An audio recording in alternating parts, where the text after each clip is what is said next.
ছিল, অনেক আকাঙ্ক্ষা ছিল। মাননীয় প্রধান উপদেষ্টা উনি লোমের লরিয়ের বিশ্ববরণ্য ব্যক্তিত্ব, পৃথিবীতে 10 জন ব্যক্তির মধ্যে উনি একজন ব্যক্তি। উনি কয়েকদিন আগে বলেছেন যে বাংলাদেশের সকল উন্নয়নের প্রধান বাধা দুর্নীতি। আমরা সেই দুর্নীতিমুক্ত বাংলাদেশ গড়ার জন্য আমরা রাত দিন 24 ঘন্টা কাজ করেছি, এখনো আমরা কাজ করে যাচ্ছি। আমি মাননীয় প্রধান উপদেষ্টাকে বিনয়ের সাথে অনুরোধ করব যে আমলা দুর্বৃত্ত, ব্যবসায়িক দুর্বৃত্ত আর যে রাজনৈতিক দুর্বৃত্ত, এই 3 দুর্বৃত্তের কাছে বাংলাদেশের মজলুম জনগণ আর জিম্মি। সেই জিম্মি দশা থেকে আপনি জাতিকে উত্তরণের পথ এখনো দেখাতে পারেন নাই। দয়া করে আর মানুষকে ধোঁকা দেওয়ার চেষ্টা না করে সেই ব্যবস্থা আপনি গ্রহণ করুন।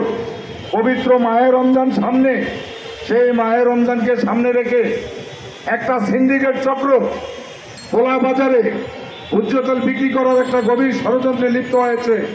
তারা বিভিন্নভাবে ভোজ্য তেলের অপ্রতুলতা দেখিয়ে কীভাবে ভোজ্য তেলের মাধ্যমে হাজার হাজার কোটি টাকা সিন্ডিকেটের মাধ্যমে আত্মসাৎ করা যায়, সেই চক্রান্তে লিপ্ত হয়েছে। আপনারা কিছুদিন আগে শুনেছেন বাণিজ্য উপদেষ্টা বলেছে যে খোলা বাজারের তেল তিনি খেয়েছেন, খোলা বাজারের তেলের সাথে ফুড গ্রেড তেলের কোনো পার্থক্য নাই। আমরা এ পর্যন্ত ফুড গ্রেড তেলে আমরা বাজার থেকে 8 লিটার, 1 লিটার, 2 লিটার, 5 লিটারের বোতল আমরা সংগ্রহ করেছি। আমরা কোনোভাবে নন ফুড গ্রেড ভোজ্য তেল, এই বিষ মিশানো ভোজ্য তেল বাজার থেকে ক্রয় করে আমরা কোনোভাবে বিপদগ্রস্ত হব। আমাদের দেশের মানুষ নানা রকম রোগ ব্যাধিতে আক্রান্ত হবে, এইটা আমরা মেনে নিতে পারবো না।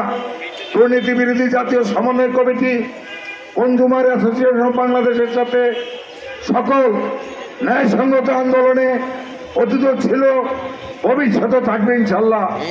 প্রিয় সাংবাদিক ভাই ও বোনেরা, আপনারা দয়া করে ওই মাফিয়া সিন্ডিকেটের যে আজকে যে আপনার এই ইলেকট্রনিক্স মিডিয়া পত্রিকা, সেইখানে আপনারা যে সত্যের সৈনিক, আপনারা যে বিবেকের কণ্ঠস্বর, আপনারা যে জাতির বিবেক, সেই পরিচয় দিয়ে আমাদের এই সংবাদটা আপনারা জাতির কাছে পরিষ্কারভাবে উপস্থাপন করবেন যে মাহে রমজানকে সামনে রেখে ভোজ্য তেল বিক্রি করার খোলা বাজারে নন ফুড গ্রেড দামের মাধ্যমে যে ষড়যন্ত্র চলছে, সেই ষড়যন্ত্র বাংলার জনগণ প্রতিহত করবে। আমরা কোনোভাবেই এই নন ফুড গ্রেড দামে ভোজ্য তেল বিক্রি করার যে গভীর ষড়যন্ত্র, কোটি কোটি টাকা মাফিয়া চক্রের মাধ্যমে আত্মসাতের যে গভীর ষড়যন্ত্র, সেটাকে আমরা মেনে নিতে পারি না। মহান আল্লাহ রাব্বুল আলামিন আমাদেরকে যেই উদ্দেশ্যে দুনিয়াতে পাঠিয়েছেন, সেই সৃষ্টির মহান উদ্দেশ্য প্রতিপালন সকল ধর্মে বলা আছে, দেশপ্রেম ইমানের অঙ্গ। সেটাকে আমাদের জীবনে স্মরণ করে প্রতিপালন করতে হবে। আর বাংলাদেশকে করতে হলে সবার আগে নিজকে করো, এই স্লোগানকে আমাদের অন্তরে ধারণ করে আমরা যাতে নিজেকে শুদ্ধ করি, আমরা যাতে নিজের ঘরকে শুদ্ধ করি, নিজের আত্মীয় স্বজন, পাড়া প্রতিবেশী, পাড়া মহল্লা, ওয়ার্ড, ইউনিয়ন, উপজেলা, পৌরসভা, বিভাগ এবং রাজধানীর সব জায়গায় যাতে আমরা দুর্নীতিবাজরা যেখানে অবস্থান করতেছে তাদেরকে আমরা পাহারা দিয়ে এই দুর্নীতিকে নির্মূল করার জন্য, দুর্নীতিকে সহনীয় পর্যায়ে আনার জন্য আমরা যাতে আন্তরিকভাবে কাজ করি। আপনারা সকলে যদি আন্তরিকভাবে সম্মিলিতভাবে কাজ করেন, এই বাংলাদেশ হবে সোনার বাংলাদেশ। আমরা যে মহান মুক্তিযুদ্ধের মাধ্যমে লাখ শহীদের রক্তের বিনিময়ে যেই দেশ আমরা অর্জন করেছি, 24-এর গণঅভ্যুত্থানের শহীদদের রক্তের মাধ্যমে যেই নতুন বাংলাদেশ আমরা পেয়েছি, সেই বাংলাদেশে আগামী দিনে যাতে আর কোনো ওই আমলা দুর্বৃত্ত, ওই ব্যবসায়িক দুর্বৃত্ত, ওই রাজনৈতিক দুর্বৃত্তরা এখনো বুক ফুলিয়ে আপনার মনে করেন যে রাস্তাঘাটে দামি গাড়ি নিয়ে ঘুরে বেড়াচ্ছে, তারা আইসি জীবনযাপন করছে, আমাদের আর বরদাস্ত হচ্ছে না। কেন আজকে আমাদের নিত্য প্রয়োজনীয় জিনিস এই বর্জ্যতল নিয়ে নতুন ভাবে কোটি কোটি টাকা মাফিয়া চক্র আত্মসাৎ করার একটা নতুন ষড়যন্ত্রে লিপ্ত হয়েছে?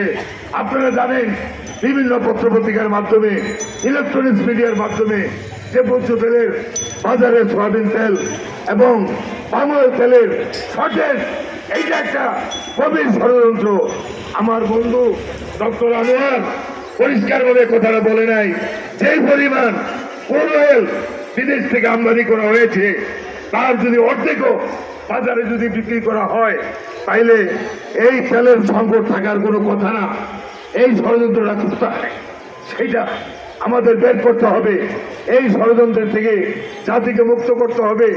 আজকে আপনারা এই বর্জ্য তেল, পোলা, নন ফুড